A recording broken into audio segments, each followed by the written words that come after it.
नमस्कार दोस्तों, target with PS Parihar channel में आपका स्वागत। सुबह की इस वीडियो में ऐसी सूचनाएं होती हैं जो विभिन्न समाचार पत्रों पर छाई हुई होती हैं और विद्यार्थियों के लिए आवश्यक होती हैं।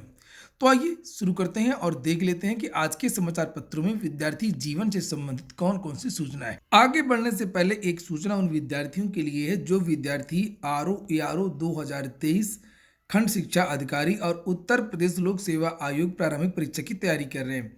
वे सभी अभ्यर्थी समीक्षा दृष्टि पर जाकर के अपनी तैयारी पूरी कर सकते हैं। एक बेहतरीन प्लेटफॉर्म है।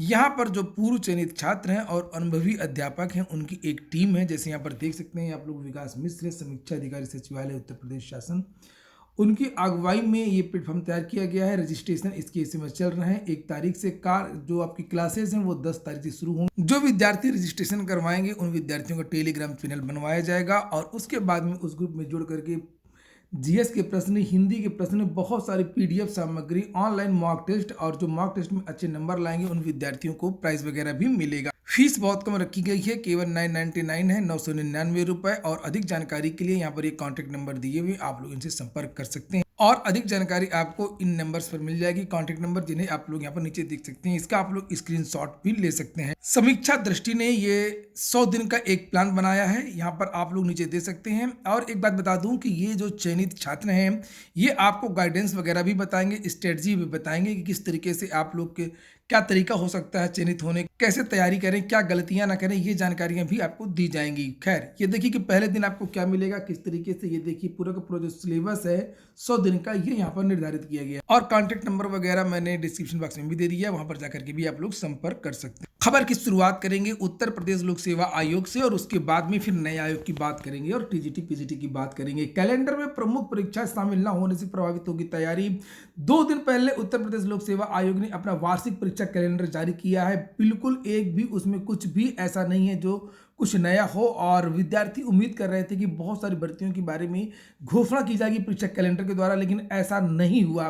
केवल 4 भर्तियां हैं जिसमें परीक्षा की तारीखें हैं, जिनकी जैसे कि एक पीसीएस आप लोगों ने देखा होगा और एपीएस के बारे में पहले से ही पता था विद्यार्थियों को। पीसीएस जे के बारे में पहले ही नोटिस जारी करके बताई गई थी, डेट 12 फरवरी, और उसके बाद में कुछ भी उस कैलेंडर में नया नहीं है। इससे विद्यार्थी बहुत ज़्यादा आक्रोशित थे और विद्यार्थियों ने धरना प्रदर्शन वगैरह का ऐलान भी किया था, लेकिन उसके पहले ही नए आयोग का शिगुफा छोड़ दिया गया, विद्यार्थी डाइवर्ट हो गए। लेकिन प्रमुख मुद्दा कैलेंडर का एक बहुत बड़ा मुद्दा है और नए आयोग से उत्तर प्रदेश लोक सेवा आयोग का कोई संबंध भी नहीं है। तो आखिरकार लोक सेवा आयोग के जो अध्याचन है वो क्यों रोके गए हैं, अर्हता विवाद क्यों फंसा हुआ है और विद्यार्थी किस तरीके से रणनीति बना करके तैयारी कर सकें, ये बहुत बड़ा मुद्दा है। और यहाँ पर लिखा देखिए, उत्तर प्रदेश लोक सेवा आयोग की ओर से जारी 2023 की भर्ती परीक्षाओं के कैलेंडर में ज्यादातर महत्वपूर्ण परीक्षाओं को शामिल न किए जाने से प्रतियोगी छात्रों की परीक्षाओं से संबंधित तैयारी प्रभावित होगी। प्रतियोगियों ने आयोग के अध्यक्ष से मांग की है कि सभी परीक्षाओं की प्रस्तावित तिथि जारी की जाए और भर्ती का नाम भी उजागर किया जाए। जैसे यहाँ पर लिखा कि अपर निजी सचिव, समीक्षा अधिकारी, सहायक समीक्षा अधिकारी जैसी परीक्षाओं में अभ्यर्थियों को टाइप टेस्ट देना होता है, रणनीति बनानी होती है। कर्मचारी चयन आयोग और उत्तर प्रदेश अधीनस्थ सेवा चयन आयोग की भर्ती में टाइप टेस्ट भी होता है। और यूपीपीएससी की ओर से भर्ती परीक्षाओं का कैलेंडर जारी होने के बाद प्रतियोगी छात्र असमंजस में है और छात्रों का कहना है कि एसएससी की ओर से वार्षिक कैलेंडर जारी किया गया है। हाँ, स्टाफ सिलेक्शन कमीशन ने अपना कैलेंडर जारी किया, उसमें परीक्षाओं को शामिल किया गया, भर्ती का नाम भी लिखा है और परीक्षा की तारीख भी लिखी हुई है। तो छात्र इसका लगातार विरोध कर रहे हैं। लिखा, प्रतियोगी छात्र संघर्ष समिति मीडिया प्रभारी प्रशांत पांडे का कहना कि पहली बार आयोग ने एक ऐसा कैलेंडर जारी किया जिसका कोई मतलब नहीं है। प्रतियोगी छात्रों को प्रतियोगियों से सीएम को किया ट्वीट। युवा मंच के बैनर तले प्रतियोगी छात्रों ने मुख्यमंत्री योगी आदित्यनाथ को पत्र ट्वीट करके मांग की है कि कैलेंडर में शामिल आरक्षित तिथियों पर परीक्षाओं का नाम भी डाला जाए। और युवा मंच के संयोजक राजेश सचान एवं अध्यक्ष अनिल सिंह का कहना है कि प्रमुख परीक्षाओं को कैलेंडर में शामिल न किए जाने से प्रतियोगियों के बीच में संशय की स्थिति बनी। छात्रों से पूछा जाता नहीं है कि छात्रों को क्या चाहिए क्या नहीं चाहिए, और कह दिया ओटीआर से अभ्यर्थियों को सुविधा, वन टाइम रजिस्ट्रेशन से अभ्यर्थियों की सुविधा है तो फिर यूपी ट्रिपल एससी में इसको क्यों बंद कर दिया था। और दूसरी बात यह है कि अभ्यर्थियों को सुविधा केवल दो चीजों से मिलनी है, एक तो समयबद्ध तरीके से भर्ती हो जाए, दूसरा भ्रष्टाचार और पारदर्शी युक्त भर्ती हो। दो चीजें विद्यार्थियों को चाहिए। ये ओटीआर और ये सब चीजें अभ्यर्थियों की सुविधा की वजह से नहीं है, अधिकारियों की सुविधा की वजह से है। इसके नाम पर रजिस्ट्रेशन होगा 6 महीने, फिर त्रुटियां होंगी, फिर विद्यार्थी कुछ मांग करेंगे कि वेबसाइट ढंग से नहीं चल रही है, फिर उसमें और देरी लगेगी, और ये सब रजाई में बैठे रहेंगे अधिकारी। तो ये सब जो है नौटंकी, विद्यार्थियों को ये सब नहीं चाहिए। विद्यार्थियों को केवल ये चाहिए कि उनकी जो भर्ती है वो समय से विज्ञापन जारी हो, समय से परीक्षा, समय से रिजल्ट है, समय से उनको नियुक्ति मिले और पारदर्शी तरीके से हो। बस दो चीजें विद्यार्थियों को चाहिए। और यहाँ पर लिखा हुआ है कि मुख्यमंत्री योगी आदित्यनाथ ने कहा कि उत्तर प्रदेश लोक सेवा आयोग में प्रारंभ से ही एकल अवसरीय पंजीकरण व्यवस्था से अभ्यर्थियों को बड़ी सुविधा होगी। अब आयोग द्वारा आयोजित विभिन्न चयन परीक्षाओं के लिए अभ्यर्थियों को बार बार व्यक्तिगत विवरण नहीं देना होगा। आवेदकों को अपना फोटो एवं हस्ताक्षर केवल एक बार अपलोड करने की आवश्यकता, वो तो अभी भी हो रहा है। अगर आपने पूर्व में आवेदन किया तो अपना रजिस्ट्रेशन नंबर डालेंगे, आपका पूरी डिटेल्स आ जाएगा, फोटो वगैरह एक बार चेक कर लें,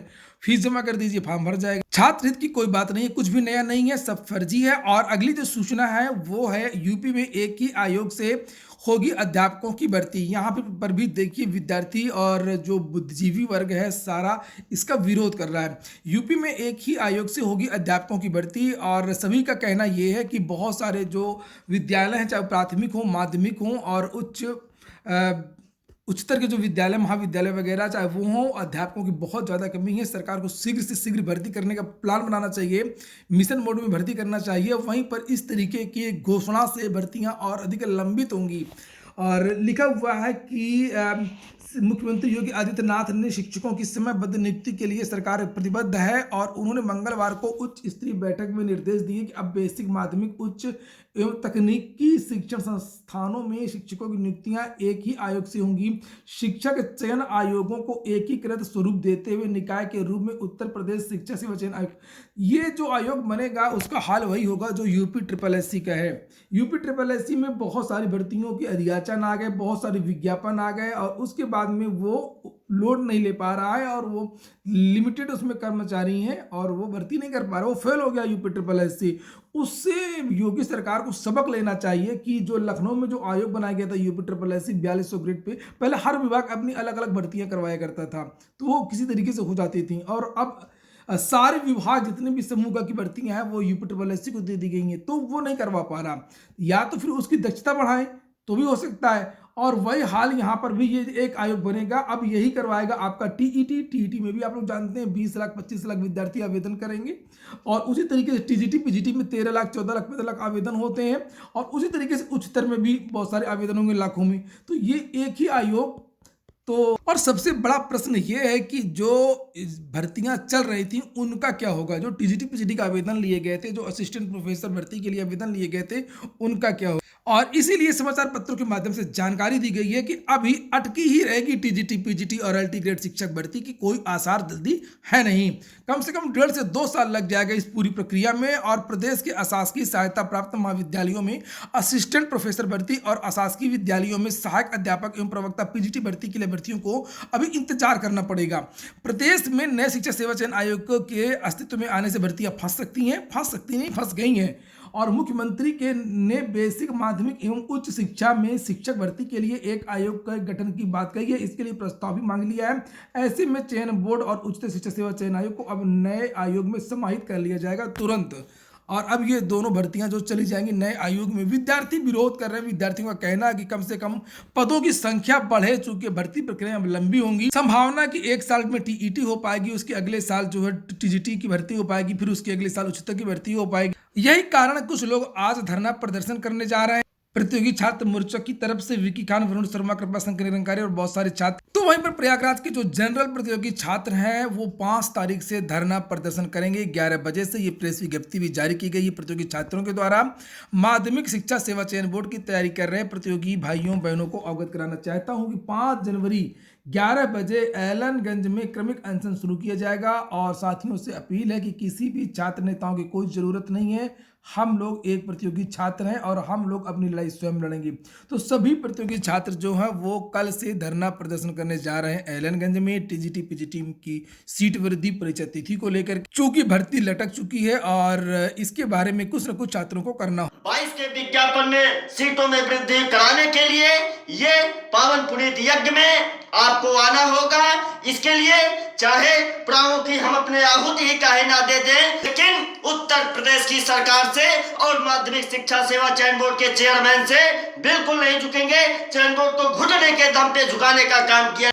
उच्च निदेशालय जो लखनऊ जा रहा है उसके खिलाफ जोरदार प्रदर्शन इस समय प्रयागराज में चल रहा है। और एक चर्चा थी कि सबसे पहले टीजीटी पीजीटी की परीक्षा होगी नए आयोग से। नहीं, बिल्कुल नहीं। सबसे पहले यूपी टीईटी होगा, क्योंकि टीईटी के लिए कल निर्देश दिए गए हैं कि टीईटी समयबद्ध तरीके से होना चाहिए।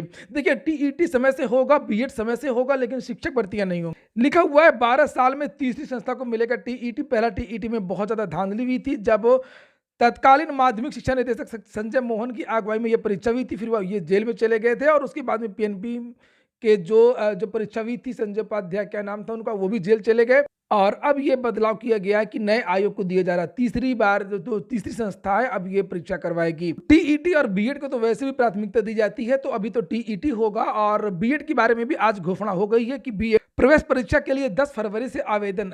वास्तव में टीईटी और बीएड में विद्यार्थियों को कुछ देना नहीं होता, लेना होता है। टीईटी में आवेदन शुल्क और बीएड में फीस। यहाँ पर मुख्य बुंदेलखंड विश्वविद्यालय को इस साल संयुक्त बीएड प्रवेश परीक्षा कराने की जिम्मेदारी मिल गई है। 10 फरवरी से ऑनलाइन आवेदन भरे जाएंगे।